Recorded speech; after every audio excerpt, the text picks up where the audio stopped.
ጤና ይስጥልን ውድ ሚዲያችን ተከታታዮች በእያላችሁበት የእግዚአብሔር ሰላም ይድረሳችሁ። ይህ የሰንበት እንግዳ መርሃ ግብራችን ነው። እስከ መርሃ ግብራችን ፍጻሜ ድረስ አብራችሁን እንድትቆዩ ከወዲሁ አደራ ለማለት እንወዳለን። ሚዲያችንን ላይክ፣ ሼር፣ ሰብስክራይብ ማድረጋችሁን አትርሱ። እንግዲህ በዛሬው ዕለት የቤተ ክርስቲያኗ ምሰሶ አምድ የሆኑ ታላቅ አባት የሰንበት እንግዳ አድርገን ይዘንላችሁ ቀርበናል። ከሳቸው ጋር ሰፋ ያለ ከአብነት ትምህርት ቤቱ እስከ አብነት መምህርነት ድረስ በሰፊው የህይወት ታሪካቸውን እያተትን እንዲሁም ደግሞ ስለ ታላቁ ስለ ቅዱስ ያሬድ የቤተ ክርስቲያን ማይቶትነት በሰፊው ይነሳል። ዘመነ ሆሳና ወይም ደግሞ የሆሳና ሳምንት እንዲሁ ከኔታ ጋር በሰፊው እናነሳለን። እስከ መርሃ ግብራችን ከወዲሁ እስከ ፍጻሜው አብራችሁ እንድትቆዩ ደግመን ደጋግመን አደራ እንላለን። የኔታ ሊቀጠበብት ብሩህ ንጋቱ ማን ናቸው የሚለውን እንጀምራለን። ወደ ኔታ እንሄዳለን። በስመ አብ ወወልድ ወመንፈስ ቅዱስ አሐዱ አምላክ አሜን። እንግዲህ ለዚህ ችለት ለዚህ ሰዓት እግዚአብሔር ፈቅዶ ስላደረሰን አምላካችን ይክበር ይመስገን። አሜን።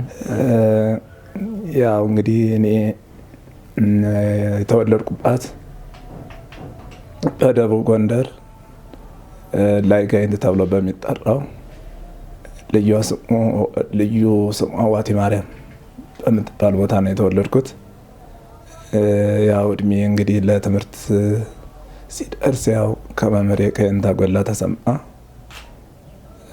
ከሳቸው ያው ፊደል ጀመርኩ ማለት ነው። ከዛ ከፊደል ጀምሮ እንግዲህ ያለው ፕሮሰስ አለ። ፊደል ወንጌል እያለ ዳዊት ከዛም ጾም ድቆ ድጓ እያለ በቀኑ እንደዚህ እያለ ሄዳል። ደግሞ በሌሊቱ ደግሞ እንደዚህ ውዳሴ ማርያም ዜማው ያለ በያው ፕሮሰስ አለው። ዞሮ ዞሮ በዛ ሂደት በልጅነት እንትን መንፈስ ያው ከመምህሬ ከእንታ ጎላ ተሰማ ተከታትያለሁ ማለት ነው። ዜማውን እስከ ድጓ ድረስ ከፊደል እስከ ድጓ ሌላ ቦታ አልሄድኩም። እዛው ከተወለድኩበት ደብር ነው ያው የእናቴን እንጀራ እየበላሁ ማለት ነው። ሌላ ረሃብ ሳያገኘኝ ሌላ ችግር ሳያገኘኝ የነን ድጓ እስከምዘልቅ ድረስ ከባዱን ትምህርት ሌላ ቦታ ቢሆን ኖሮ ረሃቡም ጽሙም ብዙ ነገሮች ቀንሶልኛል ማለት ነው። ያው የእሳቸው የእንታ ጎላ መኖር ብዙ ነገሮች ቀንሶ ያንን ዜማውን ከእሳቸው ጨርሻለሁ ማለት ነው። እሺ፣ እንደው የኔታ የእንታ ጎላ ተማሪ ነዎት። ከእንታ ጎላም ጋር ደግሞ የስጋ ዝምድና አለ ይባላል እና እንደው የእንታ ጎላ ድጓ የእንታ ጎላ የአብነት ህይወታቸው እናንተን ተማሪዎቻቸውን ከማፍራት አንጻር እንዴት ይገለጻል? እንዴት ያስታውሱታል? እንግዲህ የእንታ ጎላን ስገልጻቸው ማለት ያኔ በልጅነት ስለነበር የእሳቸውን ጥቅም የእሳቸውን ሊቅነት የእሳቸውን መምህርነት የእሳቸውን እውነተኛ መምህሮ መገስጽ መሆናቸውን በልጅነት እንትን ሳንረዳ በጣም የሚቆጡ በጣም የሚገስጹ የታወቁ ናቸው መምህራችንና በዛውም ላይ የአባቴ ታናሽ ወንድም ናቸው። እኛ እንደ ልጆች ነን፣ ግን ልጆቻቸውም ሁሉ ከአብራከ የወለዷቸው ልጃቸው ሁሉ ይፈሯቸው ነበር። ማለት እንደዚህ ፊት አይሰጡም። ሲወዱም ከልባቸው በልባቸው ነው እንጂ እነዚህ ስቀው ፍቅራቸውን አይገልጹና በዛ መንፈስ ነው ያስተማሩን።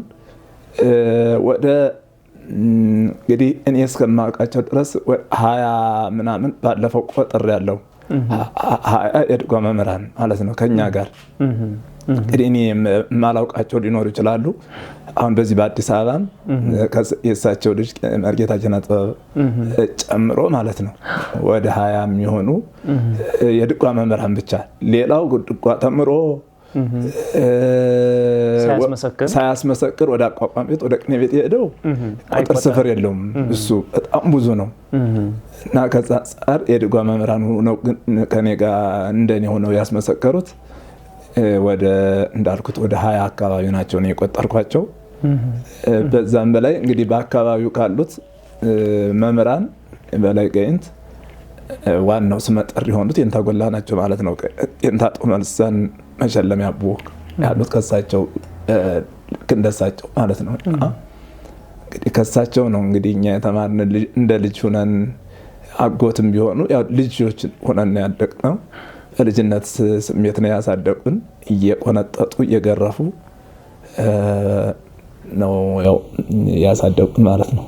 እሺ መልካም። እንደው ብዙ ጊዜ የመምህራን ቁንጥጫ አንዳንድ ጊዜ ተማሪዎች ጸንተው የተሻለ ደረጃ ራሳቸውን አህለው መስለው እንዲወጡ ያደርጋቸዋል። አንዳንድ ጊዜ ደግሞ አንዳንዱ ተገረፉ ብሎ በዛው የሚጠፋም አለና እንደው ተማሪ በየኔታ በመምህሩ አኩርፎ ትምህርት ቤት ጥሎ የሚሄድ ይኖራል? እንዳልኩት ያው የልጅነት ትንሽ አርቆ እንዳናስብ ያደርገናል። እኔም እንደዚህ ነገር ገጥሞኝ ነበር ማለት ነው።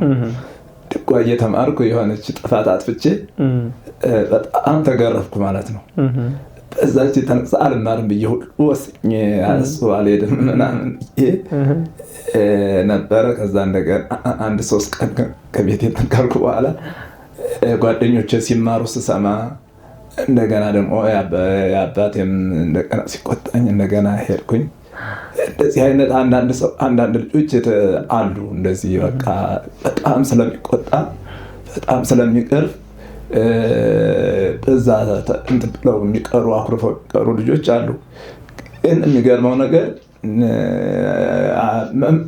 በትሩ ማለት ነው ወይም ቁጣው ወይም ግርፋቱ ሆሳዕና ነው ማለት ያስችላል። በእውነትም ማለት ነው።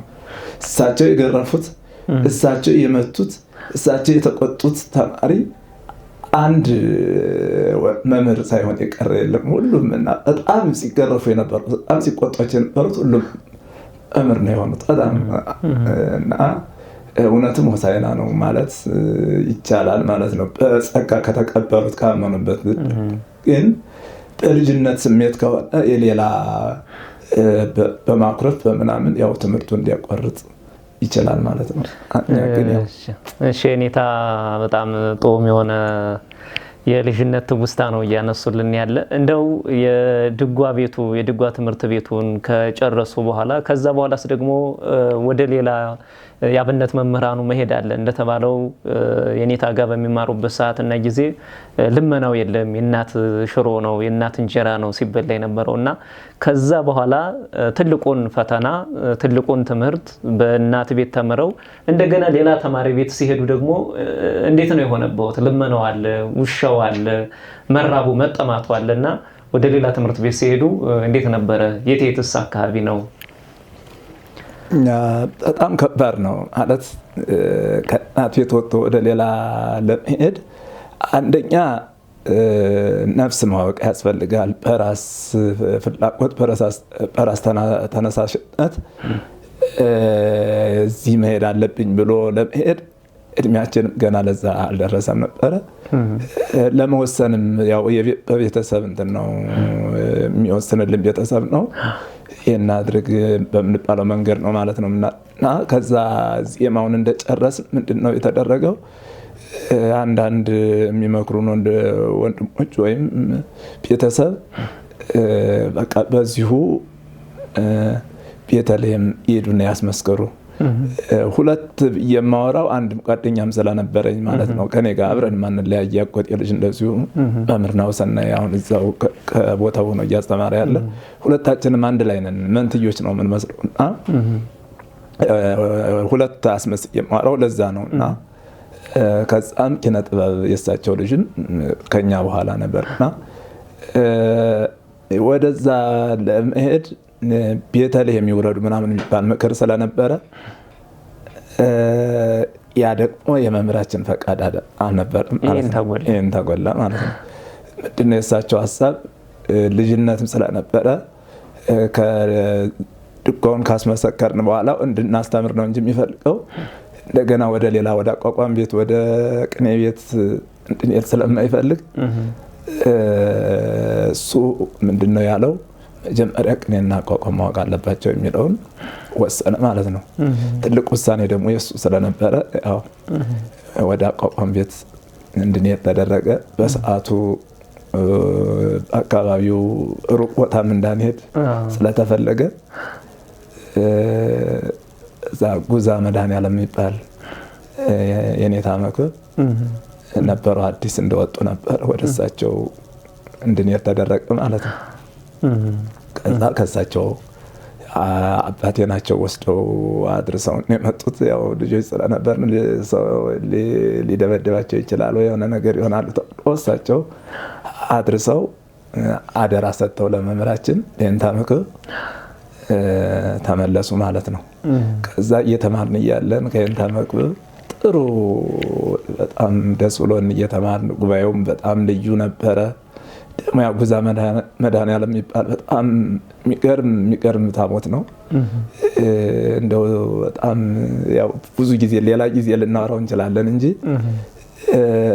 የወደቀ እንጨት እንኳን የማይነሳበት ነው። ገበሬው ማንሳት አይችልም። ካነሳ ጅቦች ምናምን ሄደው ያስቸግሩታል ገበሬውን እና ታቦቱም የሚገርም ሰሚ ታቦት ነበረ።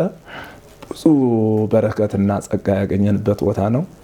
በዛ መካከል ያው መምህራችን የኔታ መክብብ ደግሞ እንግዲህ የኑሮ ሁኔታ ገጠር እንደሚታወቀው ለመምህራን ምቹ አይደለም። በዛ የተነሳ ወደ አዲስ አበባ ትተውን መጡ ማለት ነው። ጉባኤው ተፈታ። ከዛ ጉባኤው ሲፈታ ሌላ ሀሳብ ሌላ ጭንቀት እንደው እዚህ ላይ እንደው ለተመልካቾቻችንም እንዲያደርሱ የምፈልገው ብዙ ጊዜ በገጠራማዋ እናት ቤተክርስቲያን አካባቢ አንቱ የተባሉ ሊቃውንት አባቶቻችን የአብነት ትምህርት ቤት እያስተማሩ ወንበር ዘርግተው በመካከል ግን የደሞዙ ጉዳይ የኑሮ ጉዳይ ይከብዳቸውና ወንበር ታጥፎ ተማሪ ተበትኖ ወደ ከተማ ይመጣሉና እንደው በዛው ጸንተው እንዲቆዩ እንደው ከላይ ከሀገረ ስብከት ከቤተ ክህነት ጀምሮ እንደው ምን መደረግ አለበት? በተለይ የአብነት ትምህርት ቤት መምህራን ሲባል እንግዲህ የቤተ ክርስቲያኗ አምድና መሰረት ናቸውና ከዚህ አንፃር እንደው የአብነት መምህራኑ ባሉበት ጸንተው ትውልድን እንዲያፈሩ ትውልድን እንዲተኩ ምክንያቱም አሁን የዘመኑ ዩኒቨርሲቲ ሳይኖር ጥንት ዩኒቨርሲቲ ሆና ያገለገለ የቤተ ክህነቱም የቤተ መንግስቱም አንቱ የተባሉ የጥንት ሰዎች ያፈራች ያስገኘች የአብነት ትምህርት ቤቱ ላይ ነውና ይሄ በዚህ እንዲቀጥል አብነት ትምህርት ቤቱ ጉባኤ ቤቱ እንዳይፈታ እንደው በዚሁ ለተመልካች መልእክት ቢያስተላልፉ። እውነት ነው። እኔ በጣም እዚህ ላይ እንደውም አጽንኦት ሰጥቼ ብናገር ደስ ይለኛል። ምክንያቱም ለዚች ሀገር ትልቁን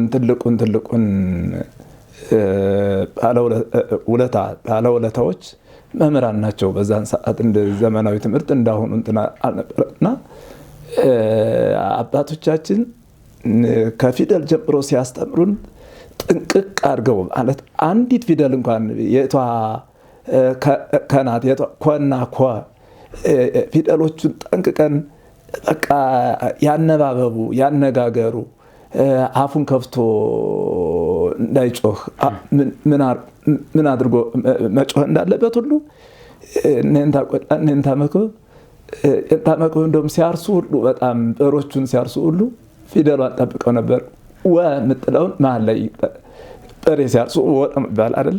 ከዛ መጨረሻ ላይ ሲደርሱ ይሉ ነበር እና እስከዚህ ድረስ ነው ጥንቃቄያቸውና እኔንታ መክብብን ያህል መምህር ያንን ጉባኤ ትተው ወደ አዲስ አበባ ሲመጡ እውነት ለመናገር በልጅነት አይምሯችን ተጎድተናል። አንደኛ የነበረው ጉባኤ በጣም ለይተን ነበር ማለት አቋቋሙን እያዋገድን ነበር ማለት ነው። ወደ ማስቀጸል ልንደርስ ስለነበረ በዛ መካከል እኛ ነገ ጨርሰን አቋቋማችን ወደ ሌላ ነገር እንሄዳለን ስንል እሳቸው እዛ መካከል ተነስተው ወደ አዲስ አበባ ሲመጡ ብዙ ነገር ነው። አንደኛ ቦታው ያን የመሰለ ቦታ ብዙ ማህሌት ብዙ ስብሐተ እግዚአብሔር ሲነገርበት የነበረ ቦታ እንትን አለ ቀነሰ በቃ። ሁለተኛ ደግሞ ተማሪ ሁሉ ተበታተነ። ዓላማ የነበረው ወደ ሌላ እንግዲህ አንዳንዱ አቋርጦም ሊተው ይችላል። አንዳንዱ ደግሞ ወደ ሩቅ ቦታ ሄዶ መቅመስ የሌለበትን ከአካባቢው መማር ሲገባው የእናት አባቱን እንትን በአካባቢው ስቅ እየወሰደ መማር ሲገባው ወደ ሩቅ ሀገር እንዲሄድ ይደረጋል ማለት ነው። ያንን ለማድረግ ቤተ ክህነቱ መስራት አለበት። ቤተ ክህነቱ አይዟችሁ ሞራል እኮ ይበቃል። ዘወር ብሎ የሚያቸው ለነሱ ሀብታቸው አድርገው የሚኖሩት እኔ እንዳጎዳም ተማሪያቸው ነው እንጂ ደሞዝና ብለው አይደለም የሚቀመጡት። ግን ቤተ ክህነቱ አይዟችሁ የሆነች የምትሰጥን መደጎሚያ ነበረች። እንደነሱ አይነት ነገር መደጎሚያ እየሰጡ ጉባኤውን እየጎበኙ ጉባኤው እንዲስፋፋ ይደረግ። መምህራኑ ወደዚህ ወደ አልተገባ ነገር ወይም ወደ አዲስ አበባ መጥተው ከኔ ጀምሮ ወደዚህ የመምጣት ነገር ይቀንስ ነበረ። ተማሪውን የቅዱስ ያሬድን ዜማ እየነገሩ እያስተማሩ እዛው መኖር ይችሉ ነበር ማለት ነው። እና በዛ ምክንያት ያው ትተው መጥተው እዚህም መጥተው ጉባኤ ለማስተማር አይመችም። ትምህርቱም የደከሙበት ሙያቸው የጠፋ ብዙ በዚህም ደስተኛ አይደለንም ማለት ነው። ከኔ ጀምሮ ደስተኛ አይደለንም። እዛም ያለነውን ጉባኤያችን ፈተን ከዚህም እንደዚህ አይነት ነገር ይገጥማል እና ቢታሰብበት በተለይ አሁኑ ትውልድ ትንሽ ያለውን ችግር እየተረዳው ይመስላል። የሆነ መፍትሄ ቢሰጠው ደስ ይላል።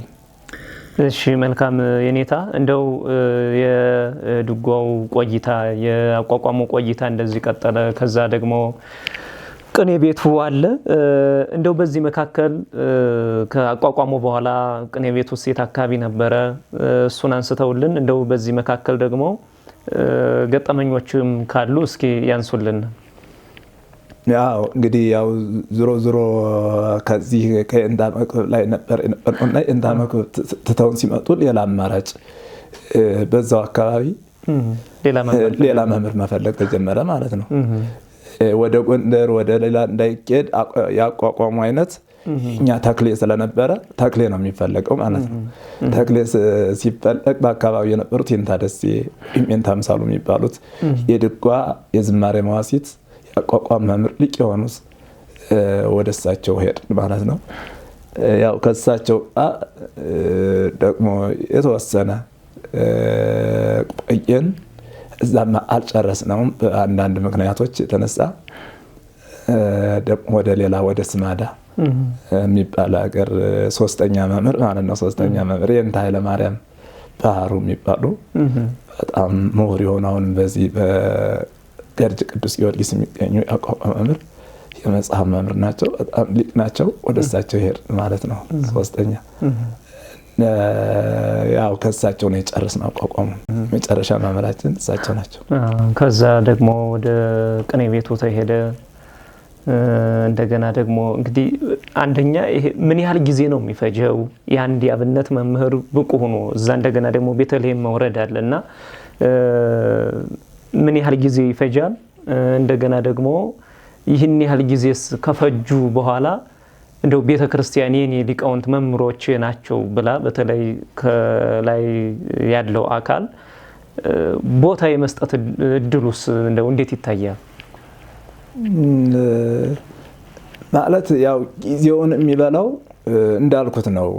የመምህራን መፍለስ እንዳልኩት አንዱ አቋርጦ ወደ ሌላ ሲሄድ እንደገና እንደ አዲስ ነው የሚሆነው። ከእንታ መክብብ ወደ እንታ ደሴ ስነድ ሌላ እንደገና አዲስ ተማሪ ነው የምንሆነው ማለት ነው።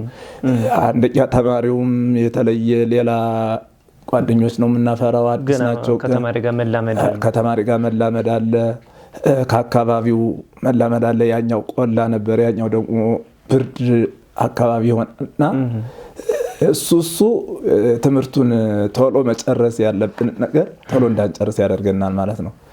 ከዛ ተነስተን ደግሞ አሁንም ሶስተኛ አልመች ሲለን የኑሮም ሁኔታ ያው ምግቡ ምኑም ብዙ ነገር አለ። እንግዲህ የአልመች ሲል ወደ ሶስተኛ መምህር ወደ ስማዳ ወደ እንታ ኃይለማርያም ሲሄድ ያው እንደገና አሁንም አዲስ ማለት ነው። ያው እንግዲህ አንድ እንትን ቢሆንም የተወሰነ አዲስ ይሆናል ለአካባቢውም ለምኑም ወዙም የመምሩ ወዝ ያኛው የድሮ ይሆናል አሁን አዲስ ይሆናል።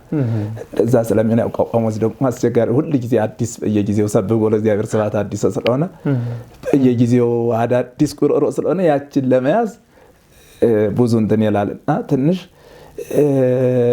እኔ እንደጀመርኩበት በቀጥል ኖሮ ከ2 ዓመት ከመንፈቅ ወይም እስከ 3 ዓመት ከዛ በላይ ላይ ጨርስ ይችላል ማለት ነው። ግን በዚህ ሁኔታ ከ3 ዓመት በላይ ማለት ነው ጨርሰልኝ አቋቋም እንትኑ እንደው ሙሉ አሁን የአንድ ያብነት መምህር ብቁ ነኝ ብሎ ሲወጣ ከልጅነት ከፊደል ጀምሮ ምን ያህል ጊዜ ነው የሚፈጅበት?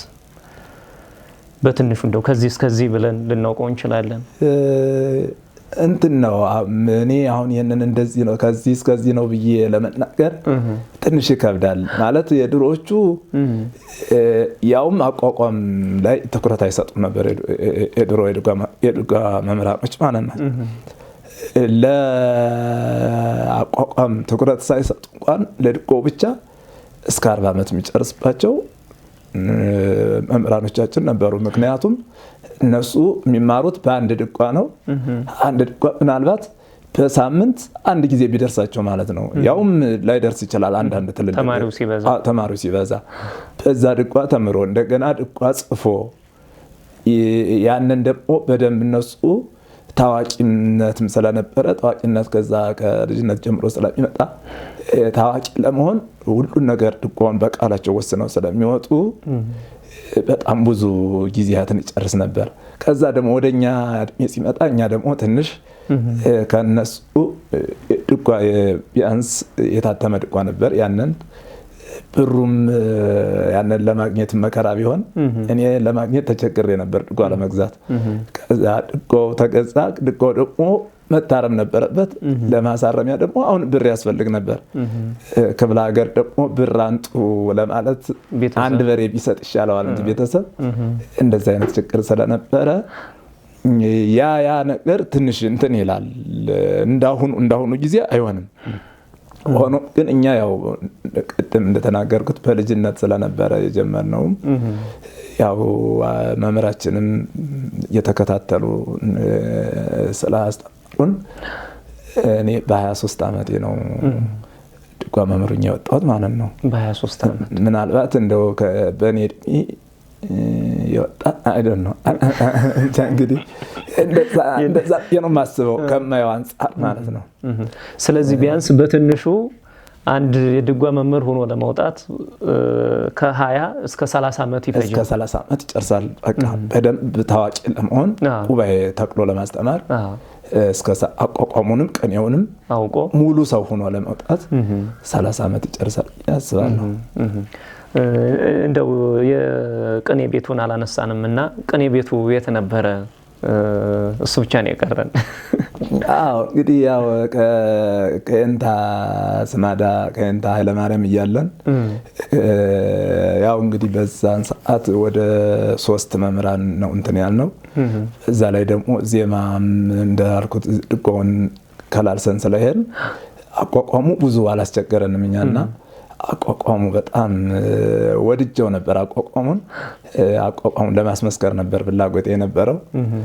ከዛ አቋቋሙ ጨርሰን ወደ የቅኔ አቋቋም አለ። የቅኔ አቋቋም እሱን እየቀጸልኩ እያለ አብሮኝ የሚማር ጓደኛ የነበረ ከሱ ቅኔ ያውቃል። እኔ ደግሞ ቅኔ ሳላውቅ ነው ሁሉ ድጓውንም የተማርኩት ቅኔ ሳላውቅ ነው። አቋቋሙንም ቅኔ ያስቀደምኩት አቋቋሙና ዜማውን ነው ማለት ነው። ከዛ እሱ ቅኔ ስለሚያውቅ ቅኔውን እየፈጠረም ከሌላም የሰማውን ከመምህራኖች የተዘረፈውን ቅኔ እያመጣ ሲቀጽል እኔ ከየት ላምጣው ቅኔ ስላልተማርኩ ማለት ነው። መንፈሳዊ ቅናት ያደ መንፈሳዊ ቅናት። ስለዚህ ምንድነው የወሰንኩት ወደ ቅኔ ቤት እጄ ቅኔ ተቀንጬ እንደገና መመለስ አለብኝ ወደ አቋቋሙ የሚል ነበር ሐሳቤ። በዛው የተነሳ ሄድኩኝ ቅኔ ገባው። እንግዲህ በዛው አንዱን እየሳበው ከእንታ መሰረት ነው የተቀኘሁት። ወገዳ ጊዮርጊስ የሚባል ለዛው ስማዳ ውስጥ ከእሳቸው ከእንታ መሰረት ቅኔውን ተቀኘሁኝ። ከዛ ሁለተኛ ደግሞ ከእንታ ዘራዳዊት አስጫ ሚካኤል ከእንታ ዘራዳዊት ሄድኩኝ። ሁለቴ ተቀኘሁኝ ማለት ነው። ከዛ ወደ አቋቋሙ ሳልመለስ ምዬ ወደዛው ወደ ዜማው ወደ ድሮው ወደ ድጎ ተመለስኩ። ወደ ቦታዬ እንደገና ተመለስኩ ማለት ነው። ዙሬ ድጓ አሁን ደግሞ የድጓ ምስክርነቱ ደግሞ ቤተልሔም ሊከር ነው። አሁን ድጓውን ምንም ጥንቅቅ አድርገው ቢማሩት ቢያውቁት ግዴታ ቤተልሔም ደግሞ ሄዶ ማስመስከር ግድ ይላል። አዎ ግድ ይላል። አይሆንም ያንን ቤተልሔም ካልተሄደ ድጓ መምህር መባል አይቻልም። መልካም። እዛ ደግሞ ስንት ዓመት ነው? 2 ዓመት ከ6 ወር ነው። 2 ዓመት ከ6 ያው 3 ዓመት ይፈጃል ማለት ነው። ያው 3 ዓመት ከዛ በላይም የሚቆዩ አባቶች አሉ። ግን የተፈቀደለት አንድ ሰው ያችን ጊዜ እንትን እንዲል ነው። ከዛ ድጎማ አለች የምትላክ የነበረች ማን እንደሚልካትም ባላቅም ያችን ብር ስለሚሻል ለሌላው ሰው ቶሎ እንዲወጣ ይደረጋል ማለት ነው። ያችን ጊዜውን ከጨረሰ ያችን ተቋረጥበታለች ያችን ብሯ። ያችን ካላገኘ ደግሞ መኖር አይችልም። ልመና የለ ምን የለ። ስለሆነ ያው እኔ ያው ከቅኔ ቤት ከእንታ ዘራዳዊት እንደተመለስኩኝ ወደ ክለሳ ሄድኩኝ ማለት ነው። እንደገና ከዛው ከቦታዬ የእናቴን እንጀራ እየበላሁ ማለት እንደገና ከእንታ ጎላ ከለስኩኝ እንደገና ዜማውን። ከዛ ወደ መጨረሻው ወደ ቤተልሔም ወደ ቤተልሔም ተላኩኝ። ቤተልሔም ሄድኩ ማለት ነው። ከቤተልሔም እንደወጡስ ቀጥታ ተመርቀው ሲወጡ ወዴት ማስተማር ጀመሩ? መቼም ከቤተልሔም አንድ የድጓ መምህር ተመርቆ ሲወጣ የተወሰኑ ስለሆነ የድጓ መምህራን ተፈላጊዎች ናቸውና እንደው ወዴት አካባቢ ነው? የአብነት ትምህርት ቤትስ ጉባኤ ቤትስ ተክለው ነበር? ይሄ የአዲስ አበባ ውሃ ከመብላቱ በፊት ያው እንዳልኩት ነው። እኛ ማለት በዛን ሰዓት የአዲስ አበባንም ብዙ አናየውም ነበር። ደግሞ ብርም አናየም ነበር። እውነት ለመናገር የኛ ፍላጎት የነበረው እንደ እንታከለ እንደ እንታጎላ መሆን ነው ፍላጎት እንጂ ሌላ ማንንም መሆን አልፈልግም። አራ የሚያደርጉት እንታጎላ ስለነበረ እንታጎላ እንደ እንታጎላ የድጓ መምሩኛ እዛው የድጓ መምሩኛ ማስተማር ነበር ፍላጎት የነበረው ማለት ነው። ያው ቤተልሔም ከወረድኩ በኋላ ግን ብዙ ጓደኞች ነበሩ አገኙ። ብዙ ጓደኞች ከሸዋ የመጡ ነበሩ። አዲስ አበባን የሚያውቁ አሉ። እናወራለን። ከጎጃም የመጡ ከትግራይ የመጡ ብዙ ጓደኞች ስለነበሩ የየአካባቢውን እንጠያየቃለን እና የተሻለ ደሞዝ የሚከፈልባቸው አካባቢ አለ።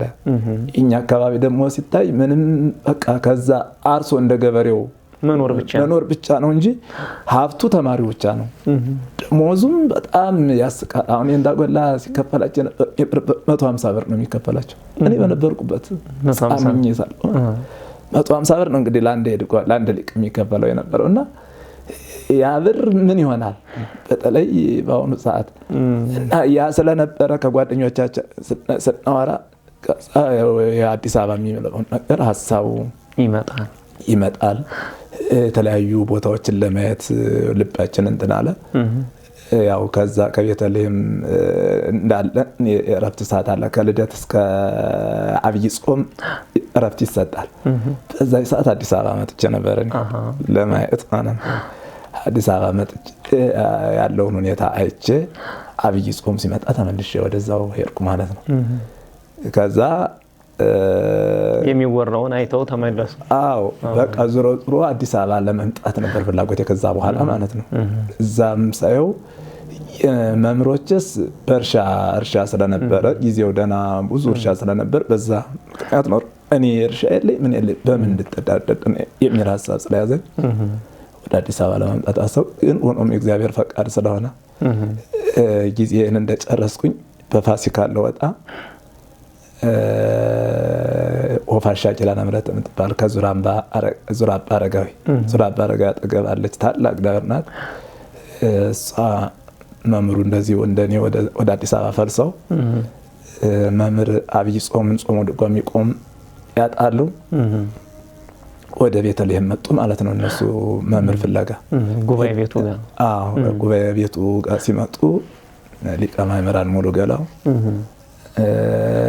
አማከሯቸው። የድጓ መምህር እንደው እዛ የሚቆም ምናምን ሲሏቸው ያው እኔን አገናኙኝ። በቃ ያን ልጅ ይዛችሁ ሂዱ ብለው እሳቸው ፈቃድ በቃ ወደ ቦታዬም ለዘመዶችም ሳልናገር ቀጥታ ዝም ብዬ ሄደው ጉባኤ ቤት ተከሉ። ጉባኤ ተከልኩ። በዛው ምን ያህል ጊዜ አስተማሩ?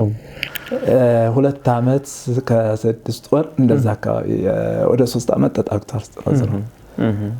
እዛ ቆየሁኝ። እዛ ደግሞ በፊትም ቤተልሔም ዝማሬ መዋሥዕት የሚያስቀጽሉ መምህራን ስለነበሩ ከእነሱም ቀጽል ነበር ዝማሬ መዋሥዕቱን። እዛው ዙራን ባውኘ ደግሞ ልጆችን እያስተማርኩ ዝማሬ መዋሥዕቱን ማይተም እዛም ከኔታ ቋንቋ ተቀብያለሁ ማለት ነው።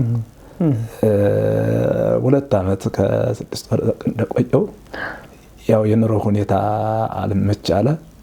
ደሞዙም በቂ አይደለም። በዛ ላይ አዘጋጅቶ የሚሰጥም ያ ሁሉ ነገር ስለነበረ እንደገና የተማሪ ህይወት ሆነብኝ። ያን የ20 ምናምን ዓመት ቆሎ ትምህርት ቤት ላይ ሲደክሙት የነበረውም የአብነት መምህር ሆነው ድጓ እያስተማሩም አኗኗሩ ግን ልክ ያው የድሮ የቆሎ ትምህርት ቤት በቃ ተመሳሳይ ሆነ። እነሱ ወጥ አንዳንድ ጊዜ እነሱ ሰርተው ተማሪዎቹ ከለመኑት አንዳንድ ጊዜ እንደውም እንጀራ የሚጋግር ሲጠፋ እነሱ ከለመኑት አምጥተው ያችን እየበላን እንደዛ እያን ነበርና ኑሮው ከባድ ሆነ። ወደ አዲስ አበባ እንድመጣ ተደረገ ማለት ነው። እሺ እንደው ወደ አዲስ አበባ መጡና አሁን ያ የኑሮው የምኑ ሁሉን አይተውታልና የሚሰማው አሁን አዲስ አበባ ላይ ብዙ አገልጋይ አለ። ነገር ግን የአብነት ትምህርት ቤቱ የለምና እንደው ያ ቁጭት የለም ወይ? እንደው ቀደምም እንደተገለጸው አብነት ጉባኤ ቤት እየተዘጋ ወደዚህ ወደ አዲስ አበባ ሊቃውንቱ መፍለሱ እንደው እዛ ትውልድን ማጣት አይሆንም ወይ የሚል እንደው ሐሳብ እዚህ ላይ ለተመልካቾችም ትንሽ ቢያነሱልን። ናው ማለት አዲስ አበባ መምጣት ማለት እውነት ለመናገር እኔ በጣም እንደው በሌላ አገላለጽ በቃ በጣም ከገነት ወደ ሌላ ነገር እንደመሄድ ማለት ነው። ከዛ ወጥቶ ወደ አዲስ አበባ መምጣት ማለት ለኛ ለመምህራን ምክንያቱም እኛ መክሊታችንም የነበረው ህልማችንም የነበረው እንደ መምህሮቻችን ሊቅ መሆን፣ ከዛ ደግሞ እንደ መምህሮቻችን ተክተን ስማቸውን እያስጠራን ጉባኤ ማስተማር ነበር። የኔ ፍላጎት ይሄ ነበር። በቃ ፍላጎቴ ማስተማር አሁን ሁሉ በቃ ማስተማር ነው። በውስጥ ያለው ነገሮች አልመቻች ብለው ነው እንጂ አዲስ አበባም ጎሮ ቅዱስ ሚካኤል ቤተክርስቲያን ነው እንደመጣው የገባሁት። እስካሁን ወደ ዓመት አካባቢ እየተቃረበ ነው። ከሌላ ቦታ አልሄድኩም፣ እዚሁ ነው የቆየሁት። በዚህ ቆይታዬ ሁሉ ጊዜ ማስተማር ነበር ፍላጎቴ። በቃ ግን እንሞክራለን። ከዛ ልጆች ወደ ዩኒቨርሲቲ ወደ ምናምን ሲሄዱ እንደገና ይቀራል። ከዛም ጥንቱ እንደ ቆሎ ተማሪ ቋሚ የሆነ ተማሪ የለም።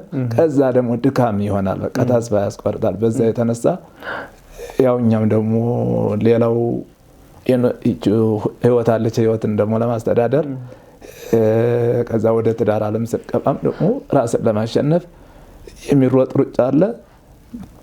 እንደዛም ሆኖ ያው ዘመናዊውን ትምህርት አዲስ አበባ ያው ከሰው ጋር ለመግባባትም ኢኮኖሚንም ሁሉንም ነገር ለማመጣጠን ግዴታ ዘመናዊ ትምህርት መማር ስለነበረብን እንደው እሱ ላይ እንደው እዛ የአብነት ትምህርት ቤቱ በዛ ልክ ተደከመ 20 ምናምን ዓመትና እንደገና ደግሞ አዲስ አበባ ላይ ደግሞ አንደኛ ክፍል ተጀምሮ እስከ ዩኒቨርሲቲም ደግሞ እንደተደረሰ ሰምቻለሁኝና እስኪ እሱንም አጠር አድርገው ይግለጹልን እስኪ።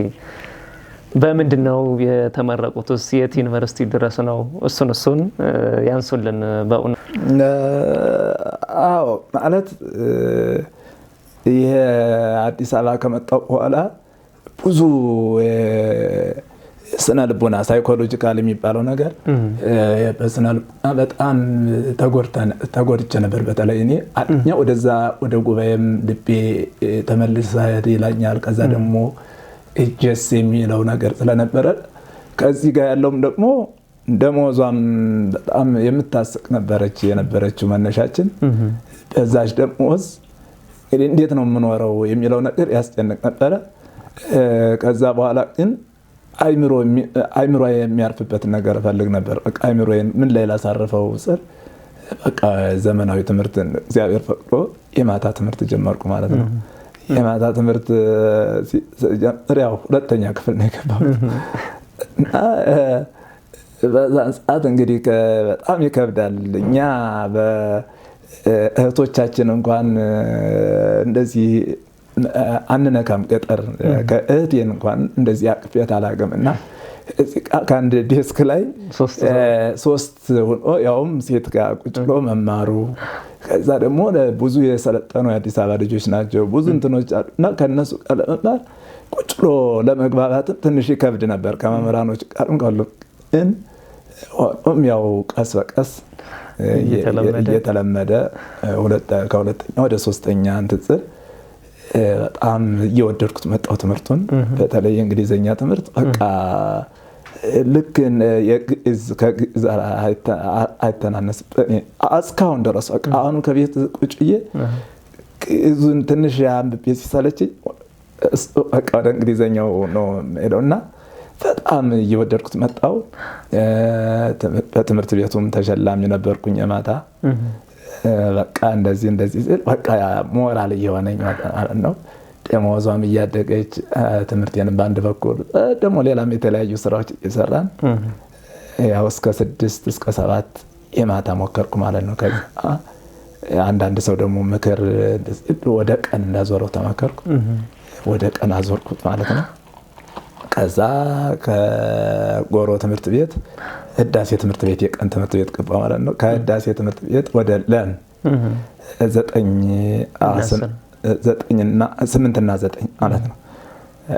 ከዛ 9 እና 10 ነው አይደል? 9 እና 10 ለም ከዛ ቦሌ ሃይ ስኩል 11 እና 12 ማለት ነው።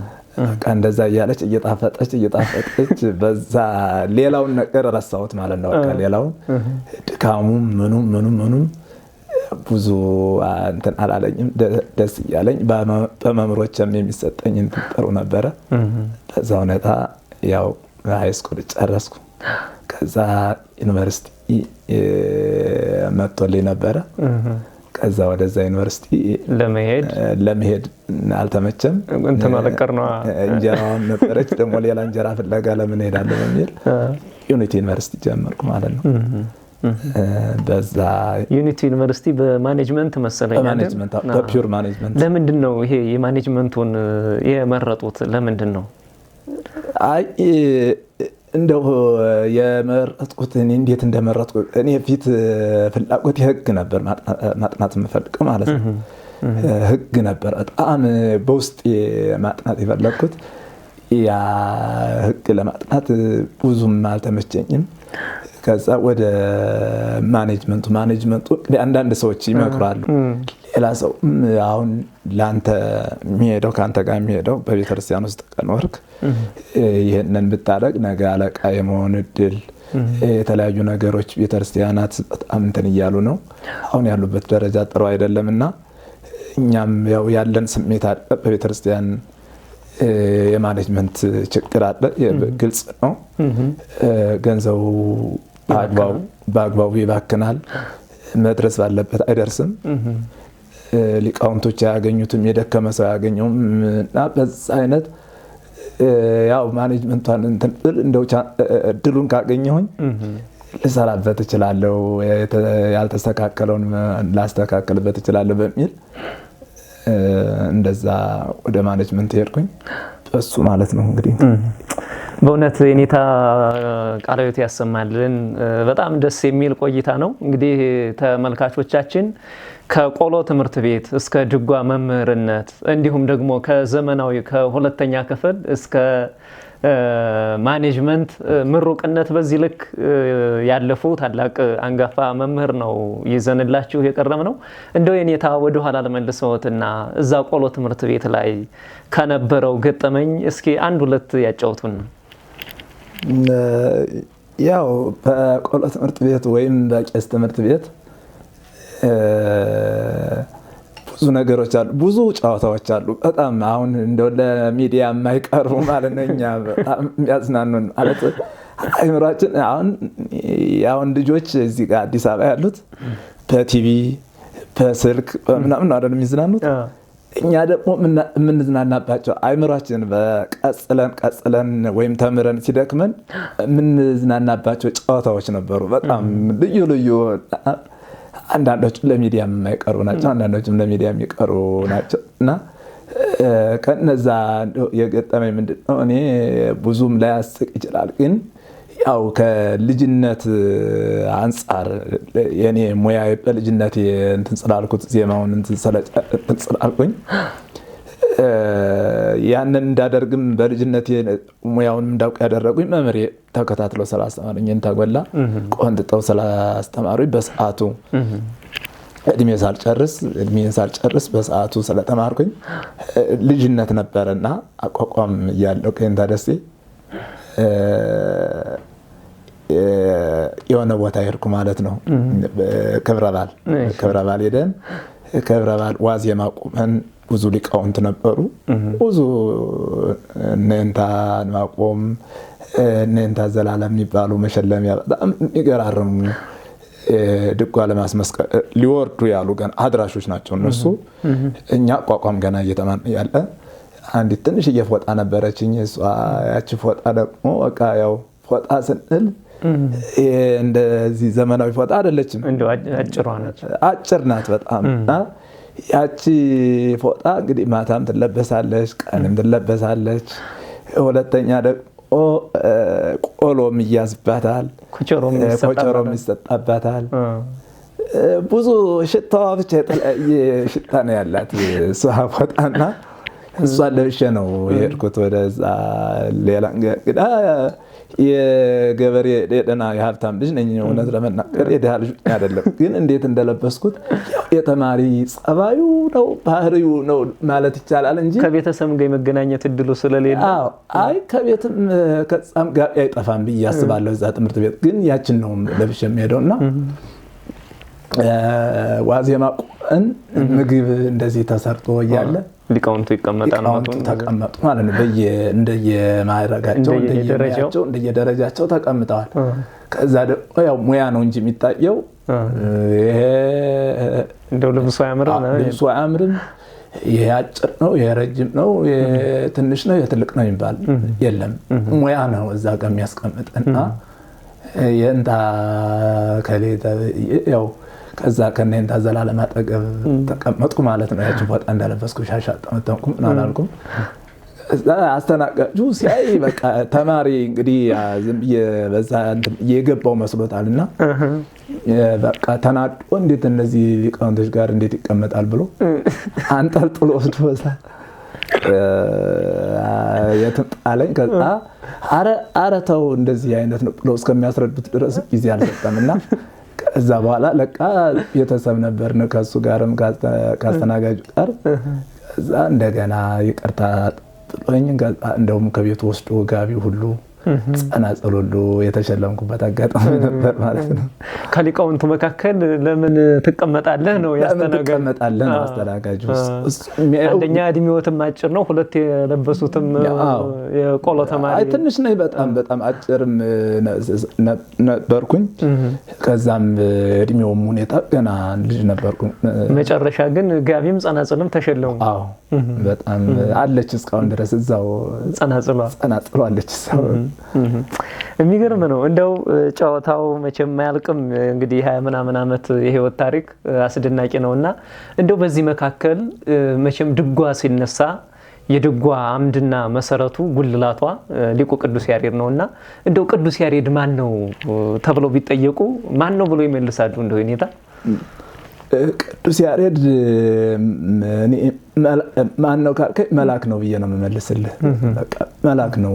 ምክንያቱም ሰው ነው ለማለት ያስቸግራል። አሁን ቅዱስ ያሬድ ሰው ነው ለማለት የድርሰቱ ሁኔታ ሰው ነው ለማለት አያስደፍርም። ምክንያቱም ዋይዜማ ዘሰማይኩ በሰማይ መላእክተ ቅዱሳን እንዘ ይብሉ ቅዱስ ቅዱስ ነው የሚለው። ቅዱስ እግዚአብሔር ጸባዖት ቅዱስ ቅዱስ እያሉ ሲያመሰግኑ ሰምቷል ከሰማይ እና ያንን ምን አይነት ዜማ ነው ብሎ ተደንቆ ነው የጀመረው ማለት ነው። አብዛኛውን በመደነቅ ነው በቃ የእግዚአብሔርን የስነ ፍጥረቱን በቃና ቅዱስ ያሬድ ማን ነው? እንግዲህ ቅዱስ ያሬድ ያው ታሪኩ እንደሚታወቀው ታሪካችን እንደሚነግረን በአክሱም የተወለደ ከአባቱ ከአብዲው ናቅ ሌላ ስሙ ይስሐቅ ይባላል። ከእናቱ ታውክለያ ወይም ክርስቲና ከሚባሉ እንግዲህ ፈሪሃ እግዚአብሔር ያላቸው ሰዎች ናቸው ማለት ይቻላል። ከነሱ ነው እንግዲህ ይህን የመሰለ ፍጡር የፈጠሩ እነሱም የተለዩ ሰዎች ናቸው ብዬ ነው የማስበውና ቅዱስ ያሬድ ከነዚህ ሰዎች ተወለደ። ከተወለደ በኋላ ግን ታሪኩ እንደሚያስተምረን ብዙ ችግር የነበረበት ብዙ ፈተናዎች የነበሩበት መምህሩም እንደኔ ልክ የንታጎላ እንዳስተማረኝ ካጎቱ ከመምህር ጌዲዮን ነው የተማረው። ያ መምህር ጌዲዮን ደግሞ እውነተኛ መምህር ወመገሰጽ እንደሚባሉት እንደዚህ ናቸው እውነተኛ መምህራንና ይቆጡት ነበር፣ ይገርፉት ነበር። በዛ ላይ ደግሞ የትምህርት አቀባበሉም አናሳ ነበር ይልና እንግዲህ ታሪክ እንደሚያስተምረን በዛ የተነሳ ቅዱስ ያሬድ ብዙ ፈተናዎች ተፈትኗል። ከዛ ፈተና በኋላ ነው እንግዲህ ያው ታሪኩን ሁሉም ስለሚያውቀው እዚህ ላይ አቁመ ነው በዛ ፈተና ያለፈ ሰው ነው። ግን ከዛ በኋላ ያ ፈተና ካለፈ በኋላ ግን ያገኘው ነገር በጣም የተለየ የመላክነት የምድር ባህሪ ሳይሆን የሰማይን ባህሪ ተላብሶ የኖረ ድርሰቶቹ በጣም የሚገራርሙ አይምሮን ቀላ አይምሮ የሚያስደስቱ ናቸው። ያው ቅዱስ ያሬድ መላክ ነው፣ ጻድቅ ነው፣ ባህታዊ ነው።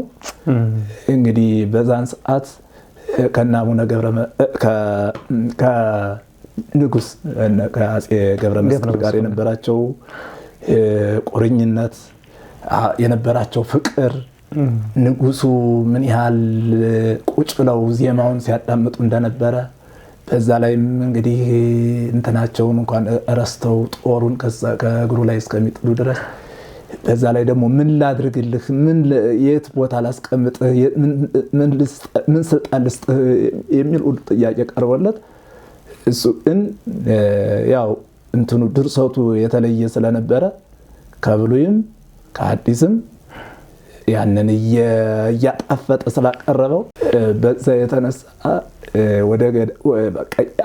በምድር እንድትኖር አያደርግም። እውነት ለመናገር ከሰው ጋር ተስማምቶ የዓለም እንደሚሰራው ስራ እየሰሩ ለመኖር በጣም በትግል ነው እንጂ የምንኖረው ያ ቃሉ በጣም የሚያስመንን ስለነበረ ወደ ገዳም እንዲሄድ ነው ፍቀዱልኝ ያላቸው ማለት ነው ቅዱስ ያሬድ እና ዞሮ እስከዚህ ድረስ እናቁመውና ታሪኩ ስለሚታወቅ መልካም። እሺ ይሄ ነው ቅዱስ ያሬድ ማለት ነው።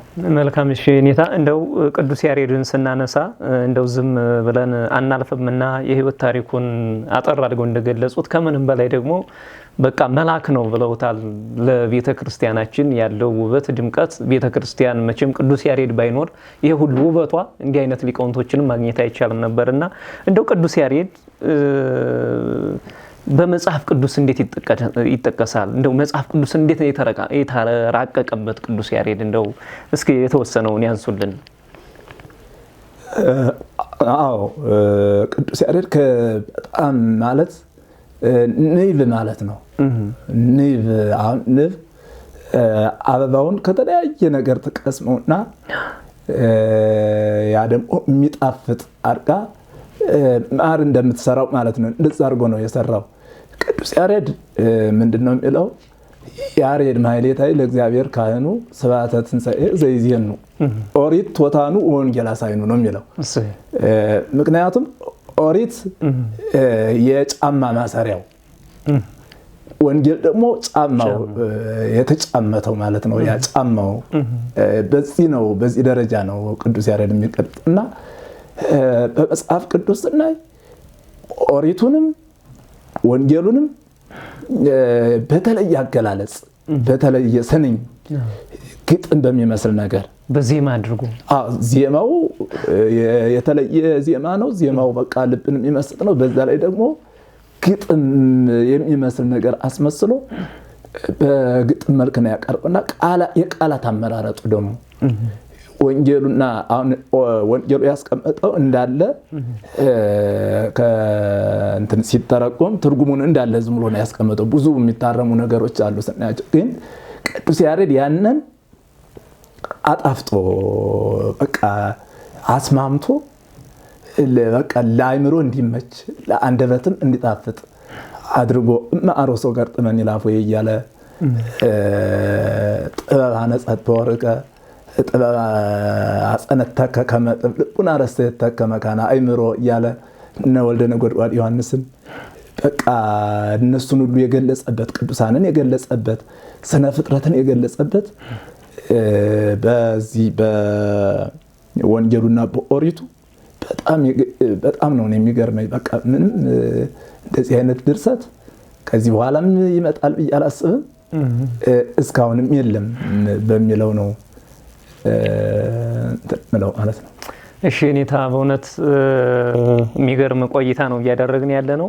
መርሃ ግብራችን እያጠቃለልን ነው። አሁን ከፊታችን ሆሳዕና አለና እንደው የሆሳዕናን ዕለት ቅዱስ ያሬድ እንዴት ነው የገለጸው የሚለውን እስኪ እሱ ላይ ዜማውንም የተወሰነ ሀሳብም እስኪ በሱ ላይ ይስጡልን።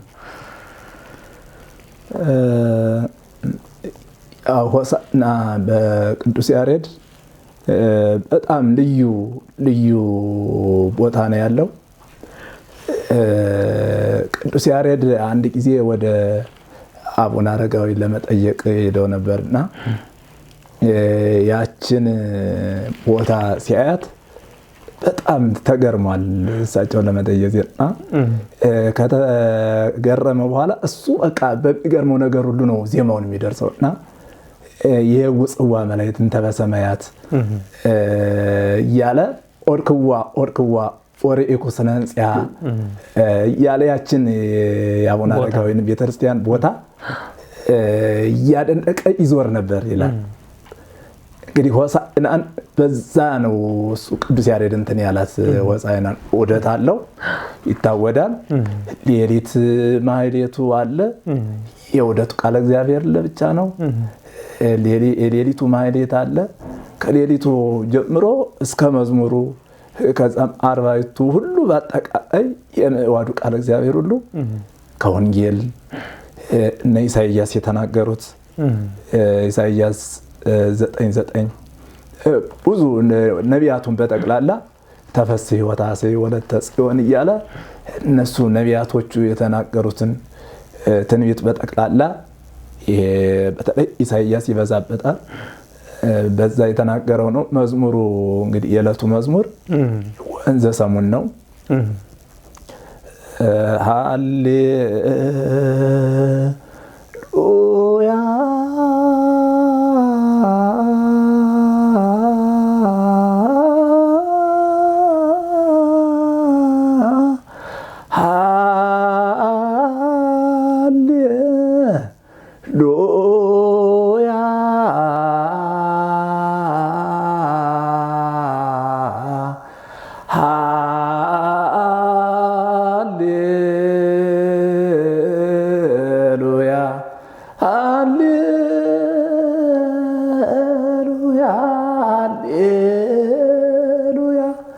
ወእንዘ ሰሙን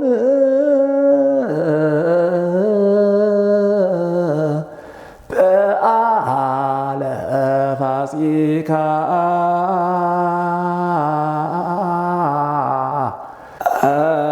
አርቡ አርዳኢሁ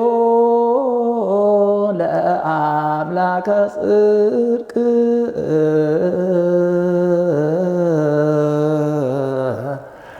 ሀበ ደብረ ዘይት ሙራደ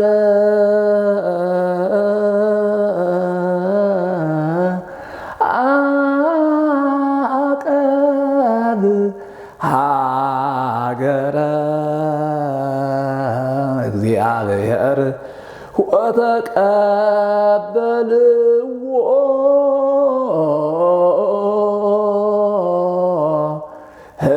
ሕዝብ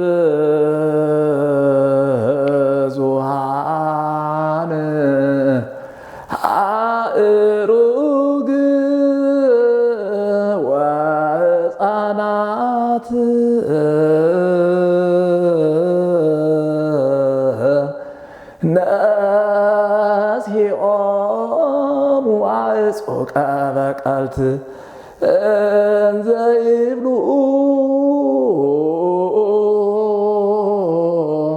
ሆሳዕና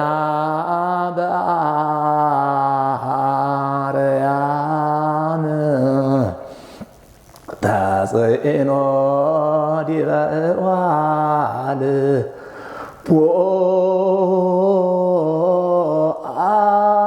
አገረ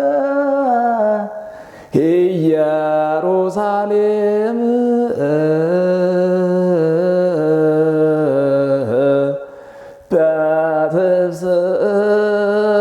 በትፍስሕት ወበሐሴት ይሖሙ ኃይለ ወስልጣነ ዕልጣን እንዘ ይብሉ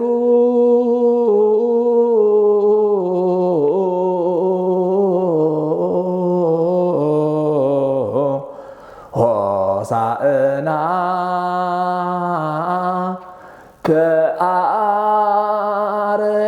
በአርያም ተጽዕኖ ዲበ እዋል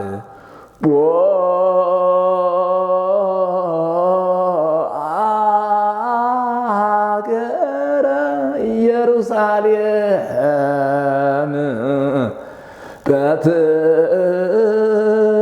በትፍስሕት ወበሐሴት ይሖሙ ኃይለ ወስልጣነ። ይህን ይመስላል መዝሙሩ። በእውነት ይደንቃል። እንግዲህ ይህንን አስደናቂ ዜማ ብሉዩን አዲሱን በተለይ መድኃኔ ዓለም ኢየሱስ ክርስቶስ በዚህ ምድር መጥቶ በአህያ ላይ ተጭኖ መሄዱን ነው እንግዲህ አዲስ ኪዳኑን በዚህ ልክ እየተነተነ እንድን ያለና እንደው ጠቅለል አድርገው ወደ አማርኛው እንደው ለተመልካቾቻችን ምን ያክል እንደተራቀቀበት የተወሰነ ይበሉን። አዎ ዙሮ ዙሮ አሁን ነው ወበልዋ ለወለተ ጽዮን ነዋ ንጉሥኪ በጻ ዘእስቴቱ ምስሌው ወምግባሩ ቅድመ ገጹ። እንግዲህ መጀመሪያው አምላካችን በትሕትና መንፈስ ነው የመጣው ወደታችን። ከዛም ሲሰብክም ሲያስተምርም ያየነው ትሕትናን ነው እየተናገረ የመጣው። ከዛም ደግሞ በተዋረደችው አህያ ላይ ምንም ትንቢት ቢሆንም ሁሉንም ለማስተማር ስለሆነ ምንድነው የሚለው ዘገብረ እግዚእነ ዘንተ ኩሎ አራያ ከመ ይመንሰብ ነው የሚለው ገብርኤል እዝል ላይና ይህን ሁሉ ያደረገው ለምንድነው ስንል ጌታችን ኢየሱስ ክርስቶስ ዘገብረ እግዚእነ ዘንተ ኩሎ አራያ ከመ ይመንሰብ ሰው እንዲያምን ነው። ሌላ ምንም ተአምራቶች ሲያደርጋቸው የነበሩት ተአምራቶች ሲያስተምረው የነበረው ትምህርት ሰዎች ወደ መልካም ነገር እንዲመጡ ከዛ ከነበርንበት ችግር ከዛ ወጥተው ሰዎች መንግስተ ሰማያትን እንዲወርስ አዳምን ያንን ልጁን ወደዛች ወደ መንግስተ ሰማያት እንዲመለስ ስለነበረው ትሕትናን ነበር የሚያመለክተውና በአህያ ውርንጫ እንግዲህ በተናቀች እስካሁን ድረስ ሰዎችን ሁሉ የሆነ ነገር ለመግለጽ ስንፍናቸውን ለመግለጽ የምንናገርበት አለ የተለመደና እንደዛ ተብላ የተናቀችውን እንስሳ እሱ ግን አክብሮ በእሷ ላይ ሆኖ እያስተማረ መዓልተ ይሜህር ወሌሊተ ይበይት ይል ነበርና በምኩራብ ቀን ሲያስተምር ይውልና ማታ ማታ ደግሞ ይቺ ደብረ ዘይት የምትባል ተራራ ኤሊዮን ደውም ስሟ ልዩ ኤሊዮን በምትባል ዋሻ ነበር የሚያድረው ማለት ነው። ቀን ሲያስተምር ይውላል ያው ሁሉ ህዝብ። ከዛ በኋላ እሱ ግን ሄዶ የሚያድረው እዛች ስለነበረ ከደብረ ዘይት እያደረ ያን ህዝቡን ሲያስተምር የሚመግበውን ሲመግብ እንደዛ ሲያረግ ቆየ። ከዛ ያው ጊዜው ሲደርስ ወደ ኢየሩሳሌም ሲመጣ እኒህ አህዮች እንዲመጡ ባኡ ውስተ ሀገር ወበዊአክሙ ትረክቡ የሚለው አቡነ ዋልና አህዮች ታገኛላችሁ፣ እነዛን አህዮች አምጡልኝ አለ። ትረክቡ ዋላ አድገሱራ ፍትጎ አምጽዎ ሊተፈታችሁ አምጡልኝ። ማን ነው ያዘዛቸው ካሉ በሉ እግዚኦሙ ይፈቅዱ ጌታቸው ይፈልጋቸዋል በሉት ለሚጠይቃችሁ ብሎ ተማሪዎችን ላካቸው ማለት ነው። ከዛ ይዘዋት መጡ። በዛቻ ወደ ኢየሩሳሌም መጣ። ወደ ኢየሩሳሌም ሲመጣ እንግዲህ ሕፃናት ያመሰግኑት ነበረ። የተለያየ ዛፍ ሰሌኑን ምናምን እዛ በኦሪቱ ልማድ አብርሃም ይስሐቅን ሲወልድ የደስታ መግለጫ የነበራቸው ወይም መገለጫ የነበረው ሰሌን ነበረ። የሰሌን ዛፍ ያንን በመጎዝጎዝ ያንን እንትን በማለት እንደዛ አይነት ልምድ ነበራቸው።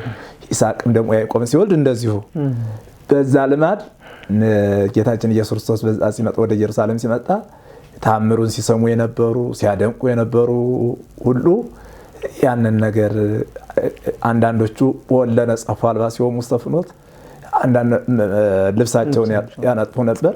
አንዳንዶቹ ደግሞ ጸበርተ ነሲኦሙ ያንን ጸበርቱን ይዘው ያመሰግኑት ነበር። ሆሳዕና ማርያም ሆሳዕና ማርያም እያሉ ያመሰግኑት ነበር። በዚህ ላይ ሕፃናቶቹ ሲያመሰግኑት እንግዲህ ቅዱስ ዳዊት እንደተናገረው ማፈደቂቁ ሕፃናት አስተዳለው ከስብሐተ የዕለቱን ምስባክ እሱ ነው። ምስጋናን ለሕፃናቶች አንደበት አዘጋጀ ብሎ እንደተናገረው ቅዱስ ዳዊት ሕፃናት ያመሰግኑት ነበር። ከዛ ሕፃናትን ደግሞ ታው ዝም በሉ ምናምን ሲሏቸው እነሱ ዝም ቢሉ አይባን ያመሰግኑኛል። ዘበንቲያ ኢሳይያስ ጸራን ዘይብል አብሬ አዎ ሰብኡ አይባን ህቡረ ሰብሁ ድንጋይና ሰዎች ድንጋዮችና ሰዎች አንድ ላይ ያመሰግኑ እያለ ቅዱስ ያሬድ የተናገረው ነገር አለ።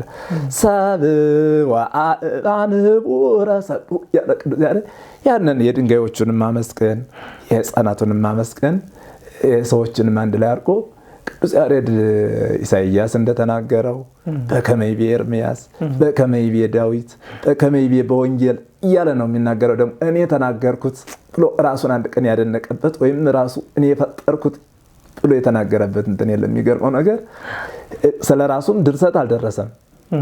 ስለራሱም ከሱ በኋላ የተነሱ ሊቃውንት ስለሱ እንትን አሉ እንጂ የሁሉንም የጻድቃንንም የመላእክትንም የስነ ፍጥረትንም የአምላክንም ሲያደንቅ ሲያመሰግን ኖረ እንጂ ስለራሱ አንድም ነገር አልተናገረምና ግን እነዚህ ጌታችንን ያመሰግኑትን ድንጋዮችና ሰዎች አንድ ላይ ሆነው አመሰገኑ። ከዛ ደግሞ በትንሣኤው ደግሞ ዮም ሀደ መሬተ ኮኑ መላእክት ወሰብእ ከመ ይሰብሕዎ እያለ መላእክትና ሰው አንድ ላይ ሆነው በዛ በልደቱ ጊዜ እንዳመሰገኑት ያንን እየተናገረ ሆሳዕናንም በዚህ መልኩ ነው የገለጸው ማለት ነው። ወንጌሉን እንደተናገረው ተፈሲ ጽዮን ወታሰይ እያለ ጽዮን ሆይ ተደሰች እያለ ኢሳይያስ የተናገረውን ቅድም 9:9 ያልኩት እሱን ሁሉ በመናገር አብዛኞቹ ነቢያት የተናገሩትን ያንን ብሉይና ሐዲሱ ቅድም መጀመሪያ ላይ ኦሪቶታን ወንጌል አሳይኑ እንዳልኩት ኦሪቱና ወንጌሉን በቃ እያጣፈጠ ሳንዱች አድርጎ ነው ያቀረበው ማለት ነው እሱና በዚህ ሁኔታ ነው ሆሳዕናንም በተለየ መልኩ በጣም ድምቅ በሚል መልኩ አህያይቱ ስትዞር ሊቃውንቱ በአራቱ ማዕዘን እየዞሩ ወንጌሉ ሲነበብ በዛ ላይ ዜማው ሲጮህ ሲታይ እውነትም ያ የነበረው የዕለቱን ጌታችን ኢየሱስ ክርስቶስ የነበረበት ዕለት ነው የሚያሳዩንና ይህንን እንድናደርግ ያደረገን ደግሞ ቅዱስ ያሬድ ነው እና ቅዱስ ያሬድ እውነት ለቤተክርስቲያን ለዚች ቤተክርስቲያን ልዩ ጌጥ ነው። በቃ ጌጣችን ነው። ብዙ ነገር ሊነገርለት ይገባል። ብዙ ቤተክርስቲያኖች በየቦታው ሊተከሉለት ይገባል። ብዙ ትምህርት ቤቶች በስሙ እንትን ቢሉ ስለ ቅዱስ ያሬድ ትውልዱ ሊያውቅ የኛ ብናውቀው እንኳን የውጭ ብዙ ስለ ቅዱስ ያሬድ የሚያውቀው የለም። ከውስጥ ያሉት ሊቃውንቶች ናቸው የሚያውቁትና ስለ ቅዱስ ያሬድ ገና ምንም ነገር በማንኪያ ማለት ይቻላል። እና እንደዚህ ነው ሆሳዕና። በልዩ ሁኔታ ነው ደግሞ ሆሳዕና። እነዚህ አብይ በዓላት የሚባሉ አሉ። እነ ደብረ ታቦርን፣ እነ ዕርገትን፣ እነ ሆሳዕናን፣ እነዚህን ልደት፣ ጥምቀትን በልዩ ሁኔታ ነው በቃ ያን ዕለቱን ነው የሚያሳየንና ሆሳዕና ቅዱስ ያሬድ በእንደዚህ አይነት ሁኔታ ወንጌሉንም ኦሪቱንም አንድ ላይ እያጣጣመ እንደዚህ አይነት ሁኔታ ነው የገለጸው። በእውነት ደስ የሚል ቆይታ ነው የኔታ። ቃለ ሕይወት ያሰማልን፣ የአገልግሎት ዘመኖትን ያርዝምልን። እንደተባለው ቅዱስ ያሬድን ለሌሎች ማሳወቅ እንደተባለው እንደው ሊቃውንቱ እንዲህ የደከሙት ብቻ ካልሆኑ ብዙ አልታወቀም። በቤተ ክርስቲያንም ደረጃ እንደው አዲስ አበባ ላይ እንኳን አንድ ቤተ ክርስቲያን ነው እንግዲህ ቅዱስ ያሬድን ተክተው ቅዱስ ያሬድ ያፈራቸው ሊቃውንት አሉና እንግዲህ አዲስ አበባ ውስጥ እንኳን ያለው አንድ ቤተ ክርስቲያን ነው። ከዚህ አንፃር እንደው ቅዱስ ያሬድ ሁሉም ቦታ ላይ ቢኖር ምክንያቱም ቅድም እንደገለጹት እንግዲህ የቤተ ክርስቲያኗ ማይቶት የሆነ ታላቅ ጻድቅ ነው። ከምንም በላይ ደግሞ ምንድነው መልአክ ነው ብለው ገልጸውታልና በጥሩ ቋንቋ እና እንግዲህ በዚህ ልክ ከገለጡት እንደው መርሃ ግብራችንም እያጠቃለልን ነውና ሰንበትን በሰንበት መርሃ ግብር እንግዳችን በእውነት ከርሶ ጋር በእንዲህ አይነት መልኩ ስላሳለፍን በጣም በእጅጉ ደስ ብሎናል። ቀጣይ እንደው ሌላ ጊዜ በቅዱስ ያሬድ ዙሪያ በሰፊው እንደምንገናኝ ተስፋ እናደርጋለን። እንደው በማጠቃለያ የሚያስተላልፉት አባታዊ መልእክት ካለ ወደ እርስዎ ልመለስ። እኔ ማስተላለፍ የምፈልገው ምንድነው የቤተ ክርስቲያን ሀብቷ ትልቁ ሀብት ቅዱስ ያሬድ ነው። በቃ ለቤተ ክርስቲያንን እንዲያሰኛት ያደረጋት የቅዱስ ያሬድ ዜማ ነው ማለት ይቻላል። ምዕመናኑ ዜማውን ሲሰሙ እናያለን። እንግዲህ እኛ በጽጌም ሆነ በማንም በማህሌቱ ስንቆም እኛ እውቀቱንም ስለምናውቀው በቅኔም እንትኑን የምንለውን ነገር ግዕዙ ስለምናውቀው ስንጮኸው በዛ ላይ ድርሰቱ ኩሉ ኃላፊ ወፈላሲ ወኩሉ ከመልብስ ይበል እያለ ይችን ዓለም በጣም አብዛኛውን እያንቋሸሻት ይች ዓለም በቃ አገራችን በሰማይ ነው። ይች ዓለም ኃላፊ ናት፣ ከንቱ ናት። ጾም ልጓም ፍሬሃ ጥዑም እያለ ስለ ጾም፣ ስለ ምጽዋት በቃ ስለ የሰው ልጅ በቃ ስጋውን እንዲያሸንፍ ስጋውን እንዲገዛ በተለይ የጾመ ድጓ አሁን ያሳለፍነው ጾመ ድጓ በጣም ከዚህ ምድር ጋር ለመኖር የሚያታገል ነገር ነው። ሂዱ ነው የሚለው ወደ ገዳም ወደ ሌላ ራስን ማለት ነው እንጂ አይደለም ከዓለሙ ጋር ታግሎ ቀጥፎ የሆነ ገንዘብ የሚገኝበት መንገድ ለመፈለግ አያስመኝም። እና ድርሰቱ እንደዚህ አይነት ነው። እና ምዕመናኖቹ እኛ ይህንን ስለምናውቀው አይምሮን ስለሚሰብር በዛ ሁኔታ በደስታ በተመስጦ እናገለግላለን። ምዕመናኖችን ደግሞ እንደዚህ አንዳንድ ጊዜ ስናያቸው አብረው እንደኛ ይዘላሉ፣ ስንዘል ይዘላሉ፣ ስናመሰግን ስናጨበጭ በቃ በልዩ ደስታ የተለየ ደስታ ነው የሚገኝባቸው ፊታቸው። ይህ ማለት ይማርካል ማለት ነው። የቋንቋ ጉዳይ አይደለም። የቋንቋ ጉዳይ ሳይሆን ዜማው በቃ ማራኪ ነው። ዜማው በቃ ይማርካል። በዛ ላይ ደግሞ መንፈሳዊ እንትን አለበት፣ የእግዚአብሔር ኃይል አለበት እና በዛ የተነሳ ቅዱስ ያሬድ ለቤተ ክርስቲያኗ ማይቶት ብቻ አይደለም፣ እንደው ከዛም በላይ ነው። ፀሐይ ነው ማለት ይቻላል። ማይቶት ሲጠፋል አይደለ? ፀሐይ ነው ማለት ይቻላል። አሁን ሰው ወደ ሶላር እየሄደ ነው አይደለ? ሌላው አልቆበት። ስለዚህ ቅዱስ ያሬድ ማይቶት ነው። አንትሙቱ ብርሃኑ ለዓለም አንትሙቱ ጽው ለምድር የሚለውን ወንጌሉን ሁሉ እሱ በዜማ ብሎ የሚገርመው ነገርና ያ እሱም ማይቶት አለ ቤተ ክርስቲያን ነው። የቤተ ክርስቲያን ማይቶት ነው። ግን ማይቶት ብቻ አይደለም፣ ፀሐይ ነው ማለት ይቻላል። ስለዚህ ይህን ሀብት ደግሞ ማሳወቅ ያስፈልጋል። አሁን ቴክኖሎጂው በእጅ ነው። ሁሉ ነገር ከዓለም ማዳረስ ይቻላል።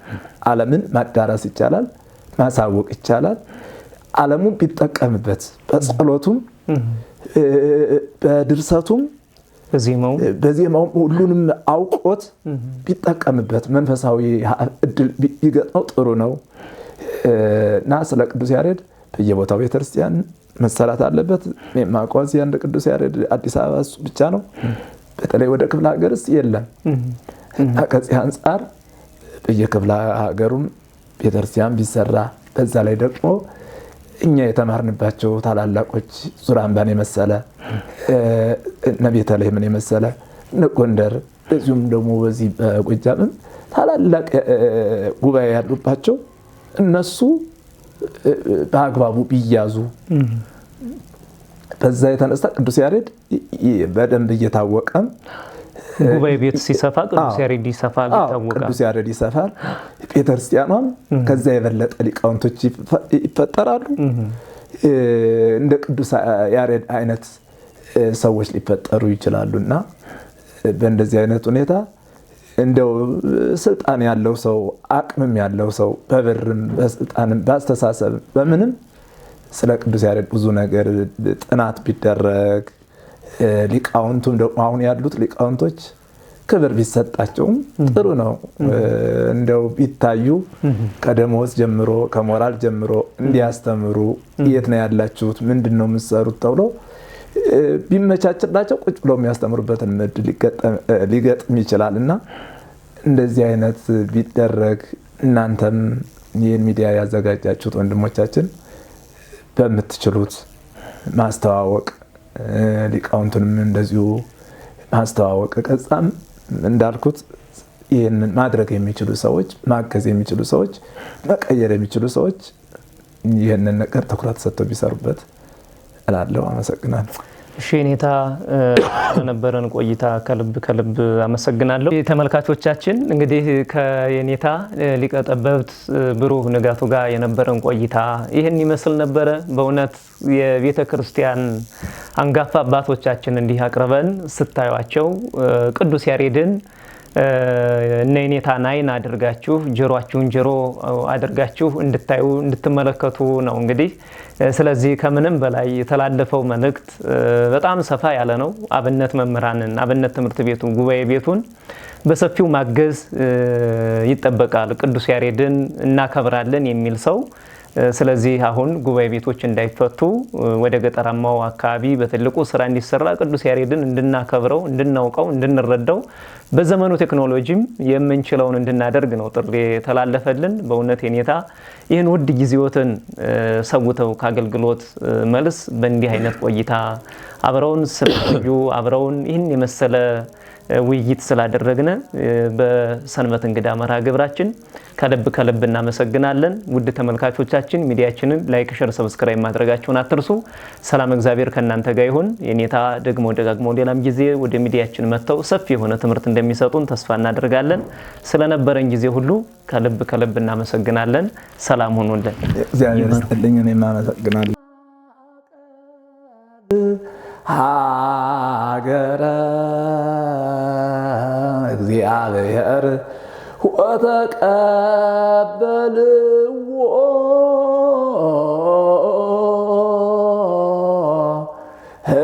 ሕዝብ ብዙኃን አእሩግ ወሕፃናት